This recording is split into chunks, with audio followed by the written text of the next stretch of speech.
The restaurant was one of those places that try too hard to look elegant. Dim golden lights, a grand piano in the corner, and waiters who smiled just enough to make you feel like you didn't belong. Emma sat nervously at her table, smoothing the sleeves of her simple blue dress. She had saved for weeks just to afford a meal here, hoping this blind date might be her chance to start fresh. Across from her sat Daniel, a tall man in a designer suit, checking his phone every few seconds. He hadn't even looked at her properly. When he finally did, it wasn't with kindness. "So, Emma, what do you do?" he asked, his voice clipped, polite but cold. "I work as a cashier at Greenmart," she said softly. "But I'm taking evening classes too, trying to finish my degree." Daniel nodded slowly, his eyes already distant. "I see. That's admirable." He paused, then signaled for the waiter. "But I think we can end this here. I don't think we're quite a match." The words hit harder than she expected.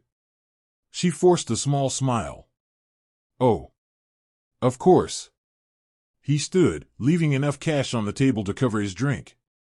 "Good luck, Emma," he said before walking out, adjusting his cufflinks like he had just completed an errand. Emma sat still for a while, staring at the untouched pasta in front of her. She felt the sting of embarrassment more than sadness. Around her, the restaurant buzzed with quiet laughter and clinking glasses. She wanted to disappear. At the next table, a man had been watching the exchange. He wasn't trying to eavesdrop, but the scene was hard to ignore. He was in his mid-30s, wearing a simple gray shirt and jeans. Across from him sat a small boy, no older than 7, who was drawing something on a napkin. "Dad, why is that lady sad?" the boy asked in a whisper. The man sighed.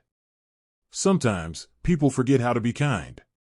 The boy thought for a moment, then said, "You should talk to her." He smiled. "You think so?" The boy nodded. "You always say helping people makes us brave." That was enough.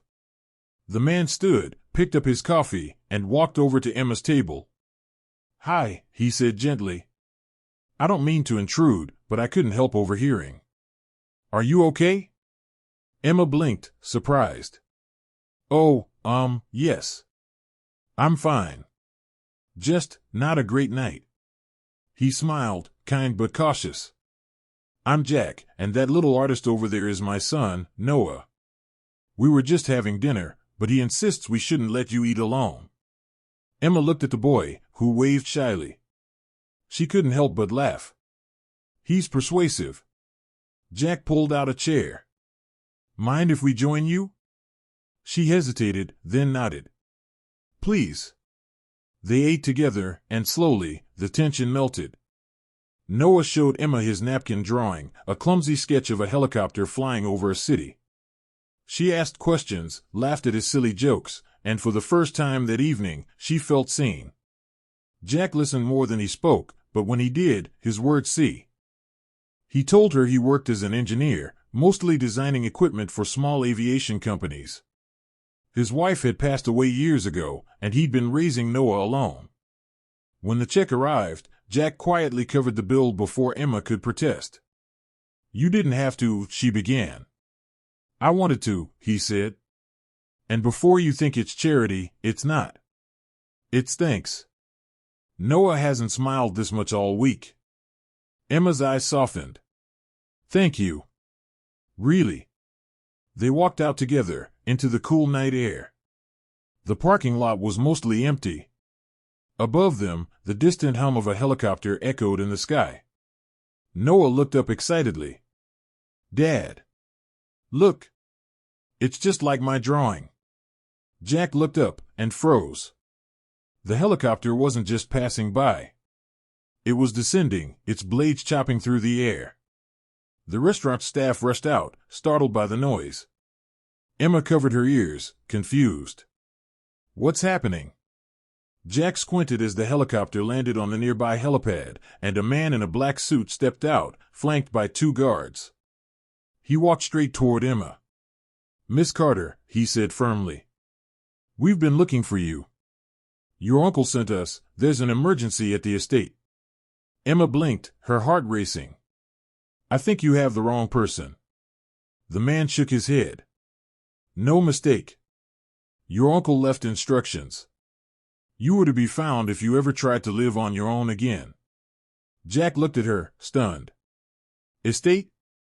Emma's face went pale. She turned to him, her voice. I didn't want anyone to know. My family, they're wealthy, but controlling. I ran away last year. I just wanted to live a normal life, make my own choices. The man in black gestured toward the helicopter. We need to go now, Miss Carter. Emma's mind swirled. She looked at Jack, then at Noah, who was clutching her hand.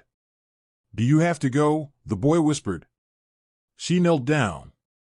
Maybe not forever, she said softly. But I'll come back, okay? Jack stepped closer. Do you want to go with them? Tears filled her eyes. I don't know. But maybe it's time I faced them. The helicopter's rotors roared louder. She turned one last time, meeting Jack's steady gaze. Thank you, she said. For treating me like someone worth sitting with. He smiled faintly. You always were. Moments later, the helicopter lifted off, disappearing into the night sky. Jack stood there with Noah, the noise fading into silence. Dad, Noah said softly, will we see her again?